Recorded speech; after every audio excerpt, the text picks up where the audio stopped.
First of all, this is the BS Report with Bill Simmons. It might be cool, I don't know. And if it's not, I don't care. The BS Report with Bill Simmons. Bill Simmons works for ESPN. He's also named the sports guy, and he writes a comical sports column. He must be a popular dude. The BS Report.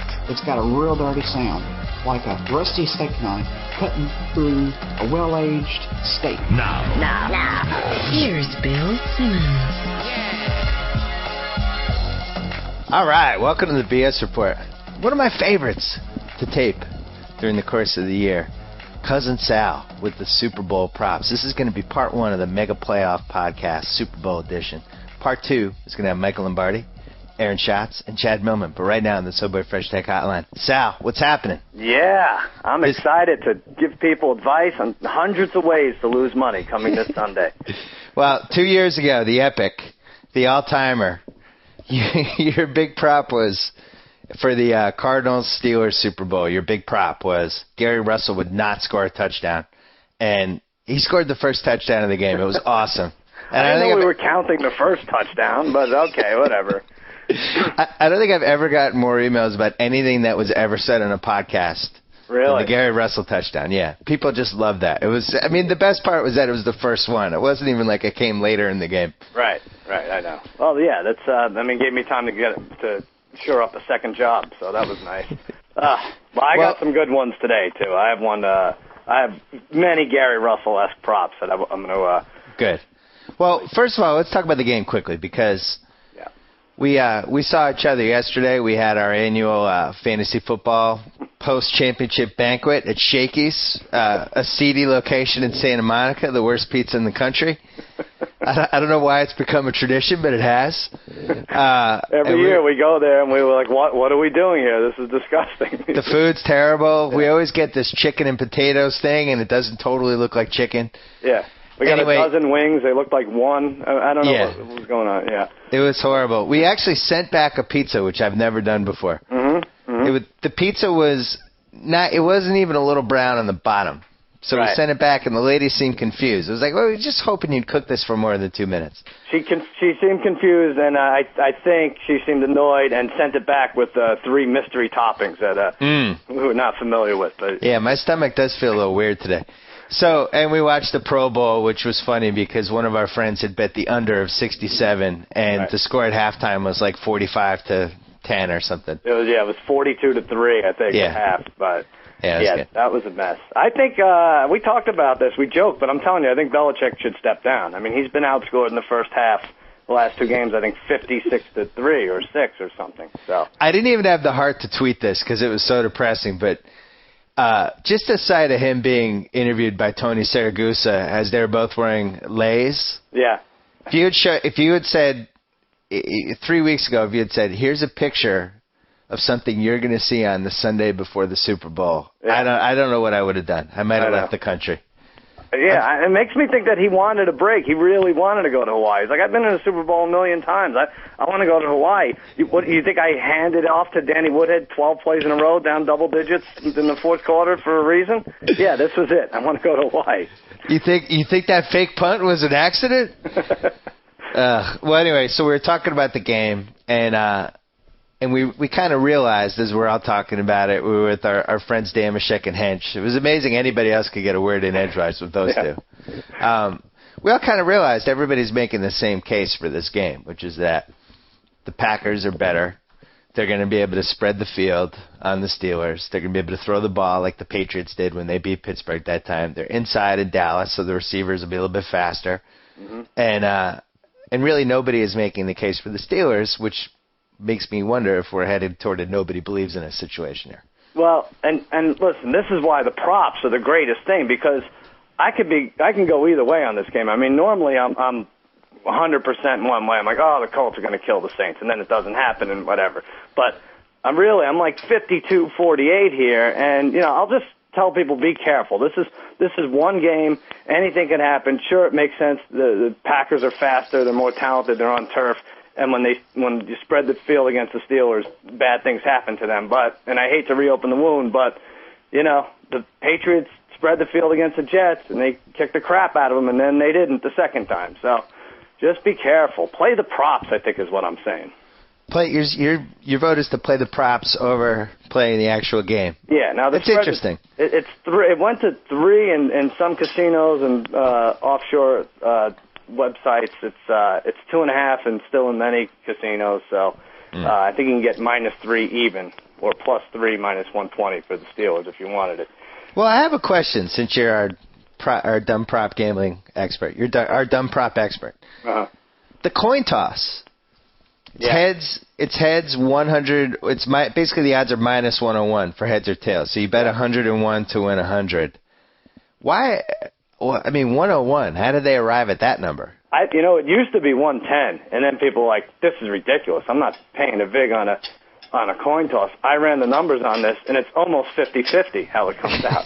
Right. So to pay that much extra, and there are now so many different places you could bet it. So they went to -101. It really should just be dead even. Just let us throw it in a prop parlay somewhere, and be done with it. Well, but I think it's funny that it's -101 and not like -102 or -104. It's like they're barely making anything on these bets, but they know people are dumb enough to bet it. Yeah, I think it's going to be like gasoline, like -101.9. Oh, it went up. The tails went up. But, and then the kickoff bet is -105. Who's going to win the kickoff? yeah. Steelers-Packers, who will score in the first 6.5 minutes of the game? Will either team score? Yes, -120. No, -110. Usually with these games, the Super Bowl, for whatever reason, it's slow to get going. Yeah, that's how I see it. And I always look at that bet, and I'm like, oh, God, someone's going to score in the first 6.5 minutes. It's just that's a crazy drive, and maybe the kick is run back to midfield. So. Yeah. But then, you're twiddling your thumbs with 4:15 left in a scoreless game. So this I like one, that. Steelers-Packers, team to score first. I thought this was interesting. Steelers -105, Packers -125. Yeah. Again, I mean, it's just so lucky who gets the kickoff. One thing I like, though, off of that is the team that scores first will win. And you would think right away, like, yes, the team that scores first has all the momentum. In the last 9 games, Super Bowls, 6 of the teams that scored first lost. So I think the Patriots were scored against, right? Against the Eagles was 3-0 or the Panthers or something. Remember it was low scoring, and then but there's been a bunch of those. Well, I remember the Rams-Pats Super Bowl. I think the Rams were up 3-0. Yep, yeah, that's right. So, hey, it seems like all these bets are a crapshoot, and I can't imagine why anybody would have an opinion on that stuff. But there are some stuff that we do think you should have an opinion. So, what do you think? What's our first one that we should discuss? All right, well, I'll tell you what. All right, I think the way to do the first touchdown is to stay away from the Mendenhalls. And I know I said Jennings last week. You put me on the spot, but there's no value on that at 5-1. I like the mid-rangers. I like Big Ben scoring first at 15-1 or Rodgers at 15-1. They'd have to run it in. Well, Roethlisberger's now 20-1. Is it 20-1 on first touchdown? Yep. Really? First on touchdown? Sportsbook, yeah. Wow, that's pretty good. And then you got guys like Heath Miller, James Jones, Jordy Nelson. I like them in the 12 to 15-1 range. I think take a flyer on some of those, It is funny that they've dropped the field bet so dramatically. Yeah. Because I remember one of my favorite bets I've ever made was the field for the Ravens-Giants, and then Brandon Stokely scored, and it was in double digits. It had to have been 15-1, something like that. Right. And now they've realized, like, all right, well, so now it's plus 600 for the field.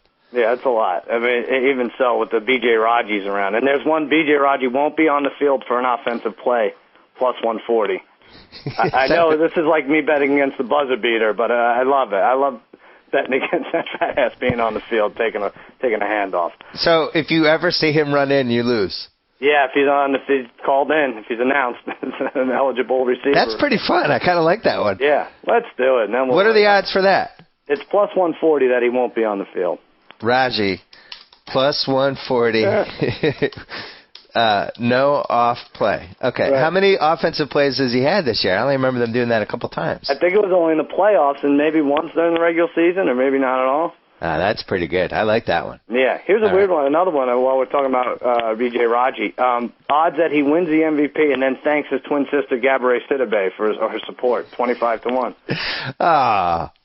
I'm going to be throwing these in now and then. You'll have to decide what's real and what's not. That's a good. I like that one. Okay. You have to lay a lot of wood on this, but will there be a scoreless quarter? No is minus 260. Maybe we could parlay that with something. There's only been one scoreless quarter in the last 6 Super Bowls, so I like that. No is minus 260, so yes is like plus 220? Yeah, but I'm saying stay away from yes. You like yes? Well, no. So you're saying somebody will score in all 4 quarters minus 260? Right. There will be a score by one of the teams. That's pretty good. The only thing is the Steelers, it's not like they're in the shootouts. Yeah. Well, what do you think? Let's talk about that first of all. Do you like low points or high? It's, 56? I can't find the... I'm sorry. It's 44.5, the over-under right now. Yeah, that seems pretty high. You think so? I think we're due for a high-scoring game. Shootout? Yeah, we haven't had one in a while. I think Pat's 32-29 was 7 years ago. That was the last big one, which brings me to the total points thing. And Pat's Panthers would have fallen in this. If you take all of these above, 56 to 60 is 10 to 1, 61, 65, 18 to 1, 66, 70, 40 to 1. Then you get 71 to 75, 100 to 1, 76 to 80, 150, and 81 plus if you get a Pro Bowl type game, 25 to 1. If this game ends up 37-34, you get 100 to 1 odds. That doesn't really outrageous, does it? That's pretty good. Let me look at these again. You've whet my appetite now. So the big one, 71 to 75 is 100 to 1, 76 to 80, 150 to 1.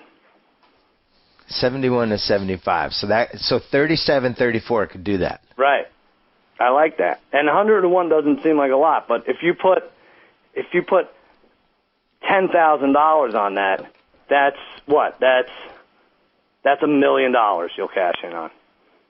That would be good. Some bet. Yeah. I'll tell you this, though. If they played this game 100 times, I think at least one of those times there would be 71 points in the game. Right. So that's not a bad one. Yeah, you're right. That's a good way to look at it. And I think if a team falls behind, they'll abandon the run, and, the Packers are going to come out swinging anyway. The other thing with that is we still haven't had an overtime game yet. And it's amazing to me that we had made such a big deal about these new playoff overtime rules, and yet we didn't have one playoff overtime game. I know. You're right. So if you had one there, that bumps it up immediately. It could bump it up by a couple extra points. Yeah, that's good. That could be an extra 9 points or something. 71 to 75. 100 to 1 odds. But if you do that, then you also have to bet the 76 to 80, I think. Yeah, you might as well at 150. Put $30 on it, whatever. 71 to... so I'm 71 to 80 points is... 71 to 75, 100 to 1, 76 to 80, 150. Okay, got it. 81 plus is 25 All right, we're going to recap these at the end. All right, the other thing I'm looking at is over 320 yards for either quarterback. Now, the last 2 Super Bowls, passers have gone for over 320, Manning and Warner. You can get really nice odds on, and again, they break it down by like every 20 yards or so. Let me see if I can find this. And so it would be that either guy threw for 320 yards. Well, I like to hold on. I'm sorry. I should have this. It seems like one of them. It seems like one of them would throw for 320. Yeah, because if you get behind, you're gonna, right? That's just how it's gonna be. Well, I'm not really reinventing the wheel with this comment, but I don't see how the Packers are going to run on the Steelers. The Steelers shut down good running backs, and the Packers have the James Starks thing. I mean, and I know McCarthy, he does that thing. They always talk about it during the games. Mike McCarthy believes that you have to run the ball 30 times. Yeah. And it doesn't matter if you're getting yardage. You got to get to that 30 number, which is kind of dumb when you think about it. But I just think in about a quarter and a half, he's going to realize, like, all right, well, this is the one thing we can't do is run the ball against this team. And you have big play receivers on both sides. Let me just show you. 301 to 320 for Big Ben is 18 to 1. 321 to 340, 35 to 1. 341 to 360, 60 to 1. 361 to 380, 75 to 1. And then it goes up from there. 381 to 400 is 100 to 1. 4 to 420 is 100 to 1. What about for Rodgers? Rodgers, it's pretty much the same thing. Let me see. It should be on the... Because it seems like he would be a much better bet to be in the 300s. Let me see here. Hold on. Rodgers. I've just been going crazy. I'm sorry. I was up till 4:30 in the morning looking at these. 321 to 340 is 8 to 1 for Rodgers. Not as great. 341 to 360, 15, and then 25, 40, and 50. All the way, rest of the way down. So is there a way that you could bet all those bets and basically you're betting on him throwing over 300, or could you just do an over-under for him? Well, there are over-unders for him, but you would just get even odds at like 260 or something, you know. Right. But I think you just put a little on each and go all the way down. I'm not saying go broke doing it, but, you know, it's nice. His over-under is 275.5. Yeah. I mean, that seems like a pretty good bet in its own right. You lay that's probably 115 pretty to good. 100. I'd really be amazed if he threw for less than 300 in this game. That would mean James Starks had a good game. I mean, he would have won with both quarterbacks last year. Oh, no, wait. He would have won. No, both had over 30 completions, which yields you like the same odds pretty much.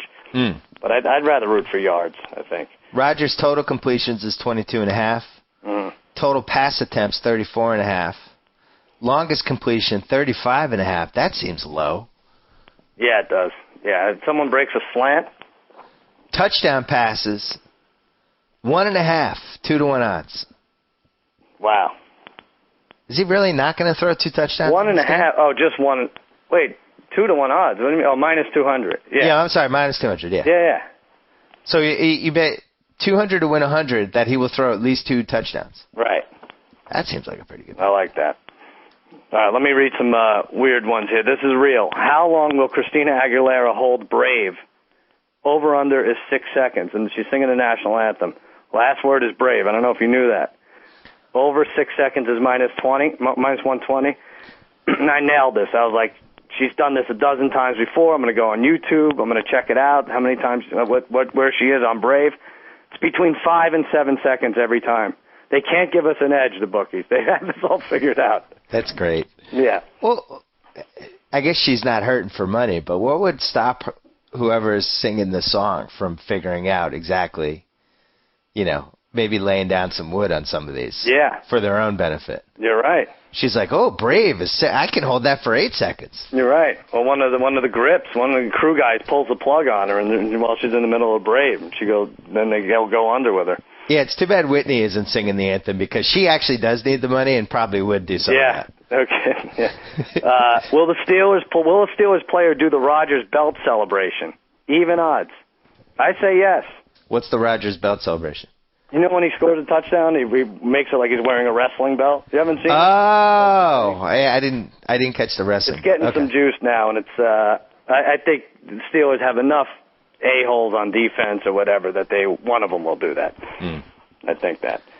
That one's a hard one because they might cut away and you don't get to see it. And I don't like those bets where the cameraman is involved. Yeah, you find out 4 days later that you lost because someone did it, and it's picked up by the AP. Clear/water Gatorade plus 150. I like that. So what are the better odds? Yellow is actually the favorite. Let me see what else. Yeah. Couldn't Gatorade rig that? Then some Gatorade employee would. Yeah, you'd think there would be a lot of problems with this, but I don't remember too many guys in the post-game press conference wearing all yellow. But where am I here? I got an email from somebody asking who was the first Gatorade bath. I'm sure this answer exists, but if somebody knows the answer, email me. Oh, that's a good question. Yeah. It had to have been in the last 25 years, I'm guessing. Yeah, I think it was Landry. Pretty sure I remember it being Landry. Now, yellow is minus 120. Yeah. Clear/waters plus 150. Red 12-1. Blue 12-1. Lime green plus 550. And orange plus 500. All right, so out of the ones we've discussed so far, I think this is the dumbest one. Like the Gatorade baths come like, yeah, yellow! I'm telling you. Let's see. Oh, okay. 75-1 odds before the game. Aaron Rodgers texts a picture of his genitalia to Christina Aguilera. I'm going to take those. Yeah, you got. I like that. That's a good one. You got to do it. Betty White semi-nude in a GoDaddy.com commercial. 150-1. Are you making that up, or is that a real one? Yeah, no, that probably could be real. Yeah, I would have believed that one. They should really get in on these. Like, I know they try, but how about number of characters in Diddy's first tweet on Super Bowl Sunday versus Bradshaw's pregame mispronunciations, and Bradshaw gets plus 17.5. I like the Twitter thing. I like the Twitter characters bet. Yeah. And then number of characters in Jeff Ross's roasting of the P. Diddy tweet. minus 22. This is it for the Saints. If they lose, they're done. Gentlemen, the first Gatorade dunk, according to Gatorade, was 1985 Bill Parcells. Really? That late? Yeah. Wow. Bill Parcells, was that? They didn't win the Super Bowl. I thought they won the Super Bowl in '86. 86. January '86 was the Bears, right? Yeah. It was Jim Burt who apparently pulled it off. Yeah, that's right. I remember that. Okay. They actually were watching the Bears. It was in his house when he did it. So. Well, it's funny, though, that because Bill Parcells was always the grossest coach to get the Gatorade bath because it would cling to his body and you'd see his love handles and stuff. Yeah. We've really made I think Mike Tomlin will be a huge step up. Yeah, no kidding. Nice athletic cut body. Parcells became a diabetic as a result. You know, that's another factor in this game, Cousin Sal. What's that? Fat coach against a skinny coach. Ooh. Perennially, the history of this is that the skinny coach usually wins. The skinny one wins, huh? Skinny one wins. I mean, you look at the history of fat coaches, it's not good. I wrote about this last year. But it's been it's just, that's a newer thing, right? Because the Maddens and the Parcells were very successful over the years. And that's the thing. It's been the last 20 years type thing as our society has started to care more about weight training and looking good. Yeah, fat coaches. All right, I like that. All right, now here are my two. These are the ones I like the most, for real. Team with most penalty yards, Steelers minus 155. You have 4 jackals dying to take someone's head off on the Steelers defense. They're good for at least one helmet to helmet. Everyone's talking about the Green Bay receivers. They're faster. I see a lot of holding by the Steelers, a lot of pass interference. As a Cowboys fan, I know Flozell Adams is good for 3 or 4 false starts. Patchwork line could hold for the Steelers. I think you win this bet by 25 yards. I say take the Steelers minus 155. Very interesting. Now, they may overcome all of it and win, but I think that there's a lot of penalty yardage there. My only counter to this would be that this year with the Packers, when they've blown these games, it's usually been these games where they had like 18 penalties and a couple dumb turnovers, things like that. Like, remember that Monday night game against the Bears? Mm-hmm. So, if you're betting that, you're also betting that the Packers will win, I feel like. Well, if the Packers lose, they're going to have more penalties. Maybe it's a decent hedge or something, but I think the Steelers will be crazy, even though they've been there before. I think there's going to be some dumb holding calls. Big Ben's going to be running for his life. I like that a lot. That line seems a little high, though. Yeah? So Packers would be like plus 135? Packers are 135. Don't go the other way on this. This is one of my 2 best bets here. I think it would be fun if you and I went head-to-head on it. Oh, how dare you. How dare you. We're rooting for penalty yards. All right, here it is. Here's my number 1. Here's my Gary Russell-esque pick. Okay. John Kuhn, over 5.5 yards rushing, minus 115. It will happen early second quarter. It'll be 3rd and 7. Kuhn will take an inside handoff. He'll cover up with both hands and sprint for 12 yards. And you cash your ticket. I'm over the moon for Kuhn. It's going to happen. Wait a second. So he only has to rush for 6 yards in the game? Yes. And you win? Yes.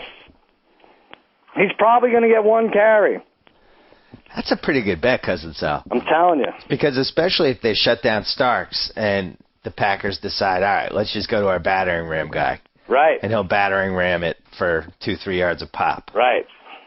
Oh, that's a good one. I'm telling you. So when he gets carried off in the first quarter, then I just should shut down my email box for about a day. I think he will still win. Even so, he'll come back. John Kuhn, 6 yards. Why is that so low? Let me check. I mean, I looked at it 3 times yesterday, but I guess it makes sense. Like it's not like he's a guy that is just banging out big yardage games. Well, he'll get 2 carries. He can't average more than 3. Let me see. Total rushing yards, must play, no rush attempt. No rush attempt, under is a winner. All right, he's going to get the ball. Over 5.5, minus 115. Hold on. We really have to dive into this because I think you're onto something. So I'm just looking at his game log. Oh, it did go down. So what do you mean it went down? Week 11, no yards. Week 12, no yards. Week 13, 13 yards. Week 14, no yards. Week 15, Patriots, 6 for 21. Week 16, Giants, 6 for 22. Week 17, Chicago, 4 attempts, no yards. Oh. And then in the playoffs, 3 attempts, 1 yard, 2 attempts, 5 yards, and then 1 attempt for 2 yards. All right, listen, they're opening it up. They want you to bet the under. You just read the last 3 weeks this bet's lost. They want you to bet the under. Go over. They're inventive play calling by Mike McCarthy. He's going to screw everyone up here. Some would Over say 5.5. he's due. Yeah, some would say he's due. Yep. So he's Over had six. 5.5. He's had 6 attempts in the entire playoffs for 8 yards. Yes, he's ready. He's rested. It's a great bet. It'll be so exciting when he plows through the line and for 8 yards or something. Oh yeah. But then what happens if he gets the 8 yards and then gets stuffed behind the line for -3? That's what'll happen, right? He'll run a reverse or something stupid. Well, that'll be even better. That's when I retire. Excellent. All right, what else do we have? What else do I like? Let's see. Those are the ones I really like there. What else do you like? Well, I think we need to talk about MVP.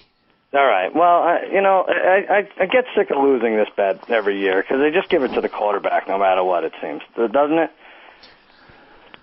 Listen. I mean, even in the regular season, we were thinking of betting like, Adrian Peterson and Chris Johnson was like 15-1. It's like, it doesn't matter. They end up giving it to the quarterback. You and I have some business to discuss, and we're going to do it on the podcast. So we made this big Packers bet. Oh, yeah. 12-1 odds for not a cheap amount. Mm-hmm. We did this in September when Chaz Batch was running the Pittsburgh offense. And we made a Steelers bet, you said. Steelers bet, yeah. I'm sorry, Steelers to win the Super Bowl, 12-1 odds. Yeah. We hedged 1/3 of the bet last week with the Jets, and of course they were getting 3.5 and lost by 5, so we lost. So now we have 2/3 of the bet to play with.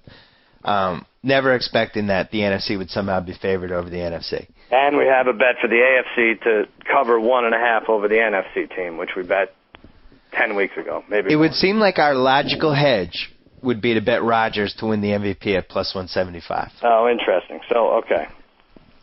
Now you're talking. That's not bad. So, all right, let's say that we could win, hypothetically, that we were going to win $1,000 each if Pittsburgh wins the game or whatever. So now we hedge with Rodgers +175. We hedge 2/3 of that or something. And our worst case scenario is that Green Bay wins, but somehow somebody else is the MVP. But right.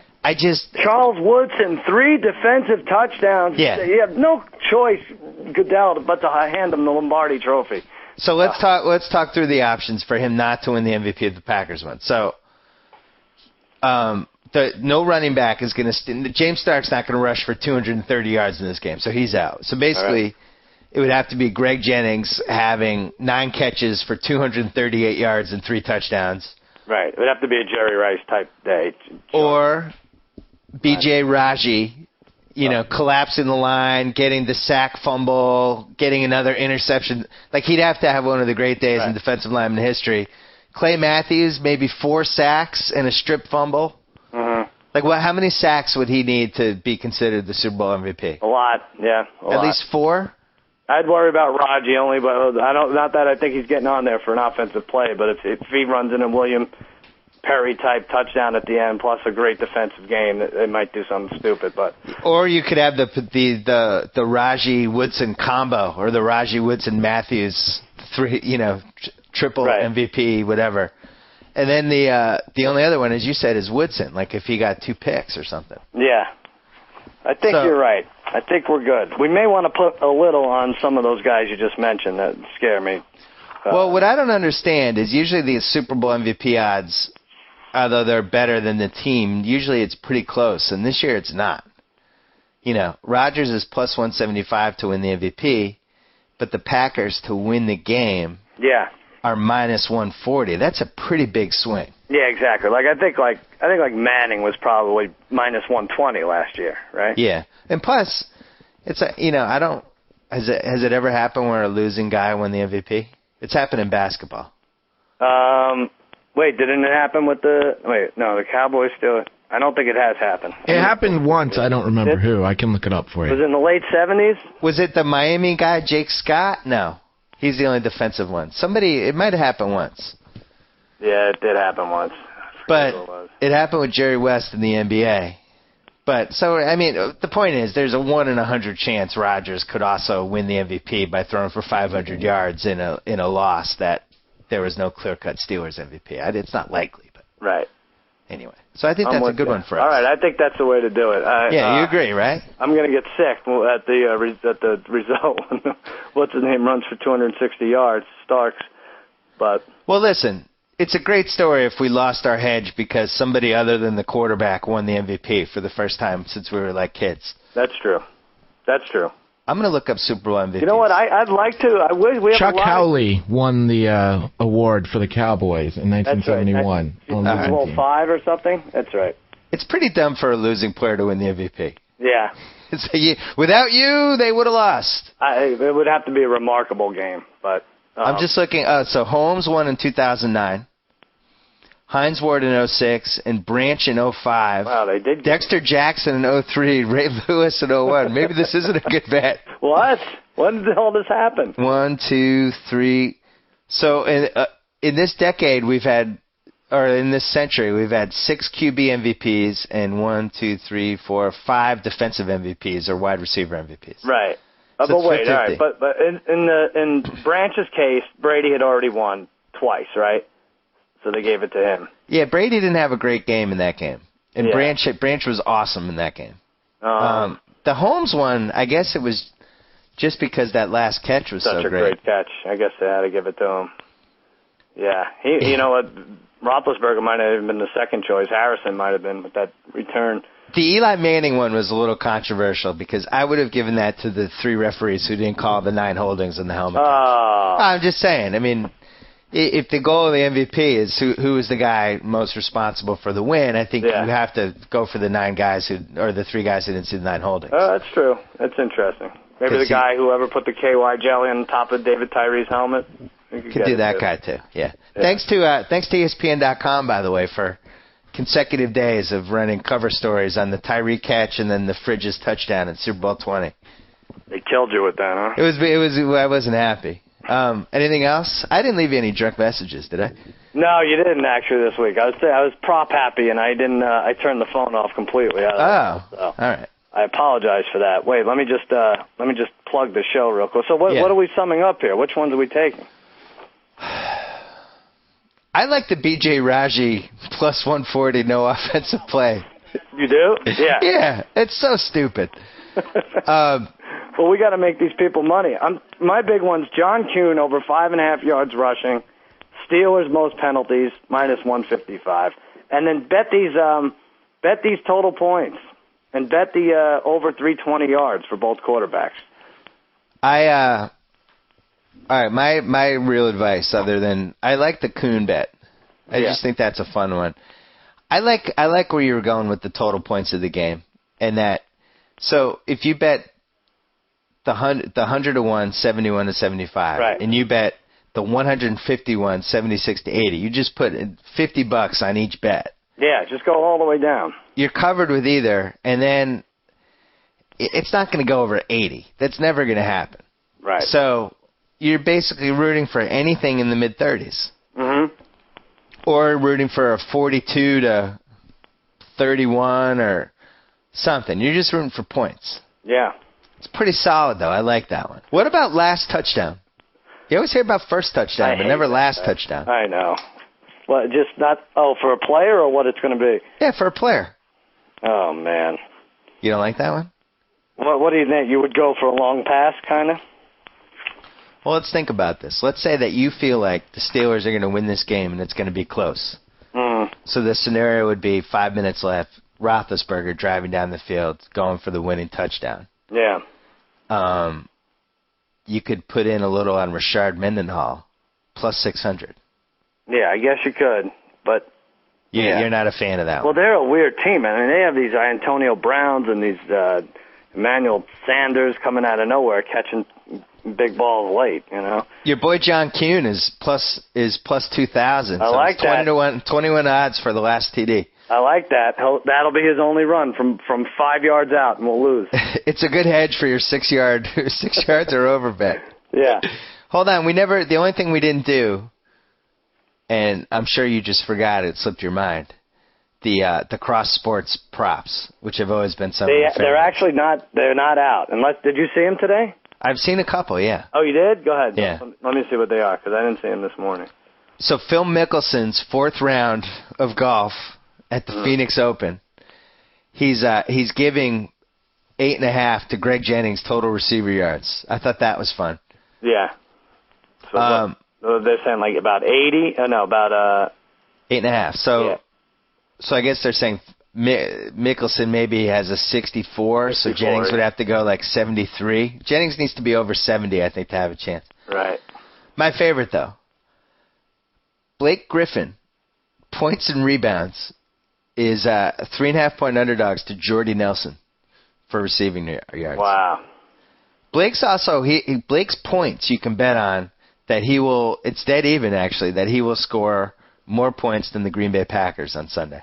So what? Wow. So they're figuring. That actually seems low. Blake. What is that? About 24? Yeah. Let me see who Blake's playing here. Hold on. It'd be fun to work Blake into your Sunday bets, right? Yeah, we might as well. I mean, they have like Obama. You could do who's Obama going to take? He has taken the Steelers before. Obama's actually going to make it. Oh, so the Clippers are playing the Heat in Miami. Right. Wow. I think the Packers are going to score more than Blake. You do? Yeah. That They've been game could be a clamping blowout. down on defense lately. Yeah, but that game could be a blowout, though. Yeah. You could also do LeBron James versus the Steelers. He's minus 7.5 favorites. Mm-hmm. Dwayne Wade versus Aaron Rodgers completions. Dwayne Wade's points versus Aaron Rodgers completions. He's minus 3.5. This one's fun, though. This is a good one, I thought. LeBron point rebounds and assists. Plus 1.5 to Steelers-Packers points. That seems really low. Won't the Steelers and Packers score more than LeBron? Like, how many points, rebounds, assists could he get in that game? Yeah, that's true. That's true. No, wait, that's the Clippers, so that game's not going to overtime. Probably. Clippers Heats. Yeah, I mean, I think the Heat wins by 15, and Clippers don't have Eric Gordon. They stink on the road. All right, game's but then probably a blowout. You're betting on LeBron. No, I'm betting on Steelers-Packers. Steelers, I think Packers. I think LeBron plays 3 quarters in that game. I like betting against LeBron no matter what the situation, so maybe we do that. Hold on, there's a couple more. Capitals shots on goal. Minus 8.5 to Packers points. Then we have to watch hockey? Yeah. They also have that for Ovechkin. Right. Penguins Capitals that day, so. That's pretty good. And then Jared Sullinger's points against Brandon Jackson's receiving yards. That has to be the dumbest bet ever. Who do they play? Doesn't say. Yeah. And then, Celtics are playing Orlando. And you could do Rajon Rondo against James Jones. Does anyone actually do these? I can't. I mean, can anyone ever? Is there anyone in the country that puts more than $200 on these before we do, just to say that we did? Well, I do think the Packers will score more points than Blake Griffin. Yeah. That's a pretty good one because Miami will be fired up for that game because Blake's been getting a lot of attention. We'll do that, but we like rooting for Blake Griffin, though. I don't. It's just, we do, but at some point, that's just a dumb bet. Like, the odds are wrong. We have him to win Rookie of the Year. If he breaks his wrist in the first quarter, how happy are we going to be? That's going to be our hedge? I have Packers, so that's going to be my... You have John Kuhn. Yeah. I have Packers over Blake Griffin points. Right. Because I think they're going to be at least in the mid-20s, and I don't think he gets there. All right. We'll both do that. Here's the last second one. After presenting the Lombardi Trophy, Roger Goodell signs off with C in 2013, suckers. 12-1. 12-1, that's low. Yeah, it should be more. Yeah, I was going to ask you about that. I hate to bring that up. It's such a downer. We're talking gambling, all that stuff. But I mean, this really could be it. This is it. But I got to tell you, that Antonio Cromartie thing got me thinking a little bit. These players are crazy these days, you know? And what stinks about it is they're not going to miss a paycheck until July. But then they're going to go crazy when they do. And this is how Twitter is going to save the NFL. Ooh. The players are going to be, there's going to be such disarray. The management's going to be like, oh, we got them here. And eventually the union is going to have to cave in. I mean, there's going to be Twitter wars. Look for it in July. There's going to be massive Twitter wars, massive unrest in Tweetsville. The problem, though, is that if they don't solve it by, a month before the draft, basically they have to solve it by March, because if they don't, then all of these things are going to happen that will make it impossible for them to settle right away. So, they'll decertify the union, and it's going to be a complete mess. Oh, I think best case we're looking at a shortened season. If like you say, they don't settle. Well, I'm just saying, if it gets past March, we're screwed. Yeah. And I was thinking about it yesterday about how we had our fantasy football banquet. Mm-hmm. we might not have a fantasy football league. That might be. I can't imagine not going back to Shakey's. What will we do? Plus, you're not going to be able to have mock drafts and. Don't talk to me like this. Yeah. Don't talk to me like this. All that stuff. Let me get going. Jimmy All right, bye, Cousin Sal. Jamie Foxx is on tomorrow. Julian Margolis tonight, and then some other people. Oh, Josh Brolin Wednesday. Jonathan Winters Wednesday. Kim Kardashian Thursday. So that'll be fun. All right, thanks, Cousin Sal. Good job by you. Good job by you, Billy. All right, take care. All right. All right, that's going to be it for part 1 of the Mega Super Bowl podcast. Part 2 is coming up. You can check it out on iTunes with Mike Lombardi, Aaron Schatz, and Chad Millman. One thing, though, I did want to mention that we are doing a live taping of the BS Report on Thursday. This could be a career ender. It's going to be at Sundance Square in Fort Worth, Texas. Same set as Sports Nation. And we're going to be taping at 5 p.m. Central. And we're going to have Michelle Beadle. We're going to have Kevin Wildes is going to do Half-Baked Ideas. And hopefully we're going to have Trent Dilfer. And maybe a couple other guests. But we're going to be doing that. And then Friday we're going to be taping from the Audi Plaza, which I don't know if we're going to be able to have fans at that or not. So we'll see. Anyway, stay tuned for part 2 of the BS Report. So I get to sign off. Whoa! Thank you for downloading the BS Report with Bill Simmons. Too much fun. Check out more podcasts at the iTunes Music Store or at Pod Center at ESPNradio.com. Peace out.